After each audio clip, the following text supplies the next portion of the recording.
C'est l'un des plus grands joyaux architecturaux de Paris, véritable trésor gothique de l'île de la Cité. La Sainte-Chapelle a été édifiée au XIIIe siècle en 7 ans seulement. Ça nous dit à la fois l'extraordinaire savoir-faire acquis par les bâtisseurs au milieu du XIIIe siècle, et puis ça nous dit aussi que ce chantier était un chantier hors norme, c'est-à-dire un chantier royal voulu par le roi Louis IX, futur Saint-Louis, pour abriter un très précieux trésor. Mais quel précieux trésor! Des reliques, non? Des reliques, en effet, les reliques liées à la Passion du Christ, un fragment de la croix notamment, et puis la couronne d'épines supposée portée par le Christ avant sa crucifixion. Elles étaient ici, dans une grande châsse d'argent et de cuivre doré qui était disposée sur la tribune. Où sont-elles ces reliques aujourd'hui? Alors, la plupart des reliques ont été dispersées sous la Révolution, mais la couronne d'épines, la plus vénérée d'entre toutes, a été préservée, remise à Notre-Dame de Paris par Napoléon. Elle est restée là-bas encore jusqu'à l'incendie de 2019. Elle a été à nouveau sauvée des flammes, mise en sécurité au musée du Louvre, et elle retrouvera Notre-Dame à la réouverture. Dès qu'on arrive ici, on est immédiatement saisi par l'immensité de ces murs de lumière. C'est une prouesse architecturale, c'est magnifique. Et oui, tu as 700 mètres carrés de vitraux comprenant la rose, 15 baies de 15 mètres de haut dans la nef et de 13 mètres de haut dans l'abside.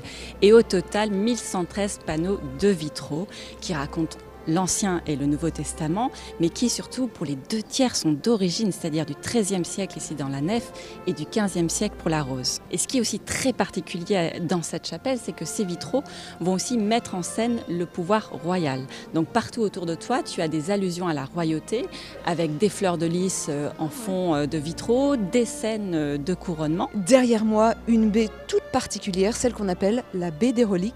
Oui, une baie tout à fait singulière à la Sainte-Chapelle, dans laquelle on va raconter la découverte des reliques au IVe siècle, leur passage de Jérusalem à Constantinople, puis de Constantinople à Paris, acquise par le roi Louis IX, qui se met lui-même en scène. C'est une façon en fait de s'inscrire comme digne successeur du Christ et des rois de l'Ancien Testament, et ainsi de renforcer la royauté française, qui se veut l'héritière de la royauté biblique. Et regarde cette lumière qui est arrivée brutalement là dans la Sainte-Chapelle, ça donne un nouveau visage encore à l'édifice. Et oui, c'est extraordinaire à la Sainte-Chapelle parce qu'en fonction de l'époque de l'année ou de l'heure de la journée, tu vis toujours une expérience un peu nouvelle. Très saisissant également la verticalité de cette Sainte-Chapelle propre au gothique. Oui, tu as quand même plus de 20 mètres sous voûte ici en chapelle haute, ce qui est digne des premières cathédrales gothiques.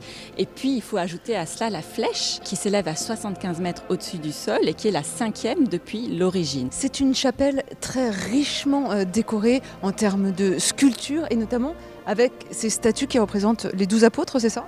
Oui, c'est ça, les 12 apôtres qui sont aussi symboliquement les piliers de la foi chrétienne et qui sont là ici les piliers de l'Église. Autour de moi, plein de châteaux, à mes pieds également. De quoi s'agit-il?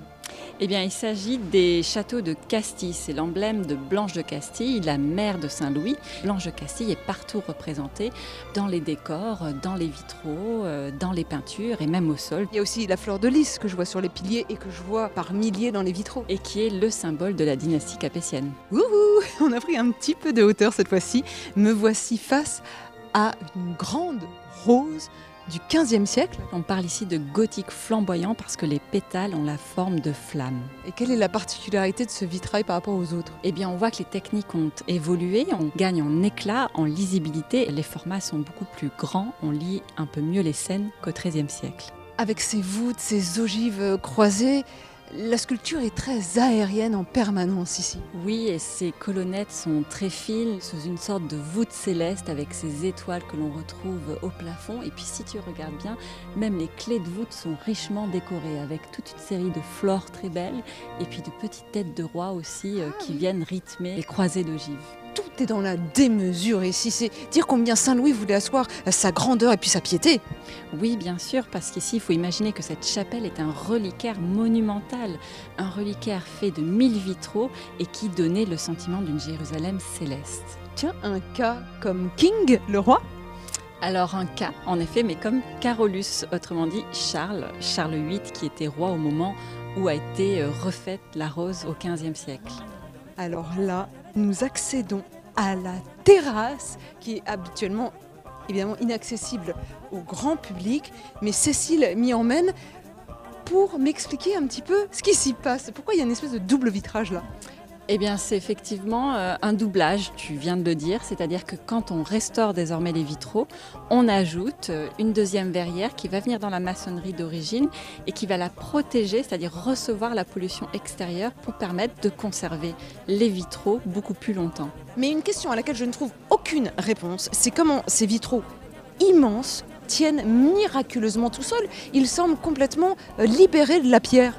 Eh bien, si tu veux savoir, viens avec moi, je vais te montrer. Mais c'est en fait une autre chapelle qu'on trouve en dessous, c'est incroyable! Oui, Ariane, tu as là une partie de la réponse à la question que tu te posais. En fait, la Sainte-Chapelle, ce sont deux chapelles superposées et la chapelle basse ici sert de socle à l'élancement de la chapelle haute. Ça lui fournit en quelque sorte des fondations très solides. Mais à l'extérieur, il n'y a pas d'arc-boutant pour soutenir l'édifice, c'est étrange. Non, c'est vrai, mais il y a quand même de puissants contreforts qui permettent de reporter à l'extérieur les maintiens de support de l'édifice. Et puis surtout, les arcs-boutants, tu les as aussi. Ils sont là, regarde, ils sont petits, mais ils sont à l'intérieur de la chapelle. Et tiens, qu'est-ce que c'est que ce morceau de fer doré entre les deux? Eh bien ça, ce sont des tirants de fer, on les a fait analyser, ils sont du XIIIe siècle et ils servaient aussi à ceinturer l'édifice. On en trouve d'ailleurs à différents niveaux de la chapelle, jusque dans les combles. Mais est-ce que toute la décoration de cette chapelle basse, ces sculptures, cette architecture date également du XIIIe siècle? L'architecture et les décors sculptés, oui, datent du XIIIe siècle. En revanche, les décors peints sont du XIXe siècle, à l'exception toutefois de la peinture de l'Annonciation que tu as ici, qui est encore d'origine, donc du XIIIe siècle, même si complétée et restaurée aussi au XIXe siècle. Mais comment se fait-il que ce joyau, la Sainte-Chapelle, soit encaissé entre le palais de justice d'une part et la conciergerie de l'autre? Eh bien Ariane, c'est parce que la chapelle est aussi une chapelle palatine, c'est-à-dire qu'elle fait partie du palais du roi. Et les rois capétiens ont habité ici au cœur de l'île de la Cité du Xe au XIVe siècle. Donc Saint-Louis décide de l'édifier dans son palais royal pour la rendre accessible directement depuis ses appartements privés. Donc c'était sa chapelle à lui? C'était sa chapelle privée, en tout cas la chapelle haute et la chapelle basse où nous sommes était la chapelle réservée au personnel du roi. Et nous voici sur la terrasse de la chapelle haute, là encore, un trésor architectural. Oh mais attends, c'est pas des traces de peinture là que je vois sur les feuilles, les colonnes? Mais tu as tout à fait raison, ce que tu vois là c'est du bleu, lapis lazuli, du rouge, parfois encore un peu d'or et en fait tout ça ce sont des traces de polychromie médiévale, c'est-à-dire conservées depuis le XIIIe siècle. Le portail avait été considérablement endommagé sous la Révolution et donc le sculpteur Geoffroy de Chaume, lorsqu'il va restaurer ces portails, va prendre pour référence le portail du jugement dernier de Notre-Dame de Paris. À la différence que ici le Christ bénissant est entouré des anges qui tiennent les instruments de la Passion, la croix et la couronne d'épines qui sont une référence évidemment au trésor des reliques qui se trouvait dans la chapelle haute. Voilà, je suis un petit peu essoufflée parce que je viens de monter une centaine de marches pour atteindre les combles de la Sainte-Chapelle. Regardez cette magnifique charpente au-dessus de ma tête. Et puis alors là, c'est très amusant.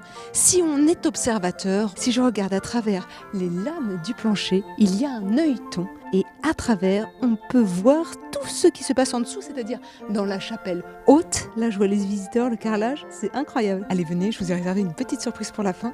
On prend de la hauteur. J'ai le vertige, mais il ne reste plus que quelques petits mètres. On y va, je vois la lumière du jour.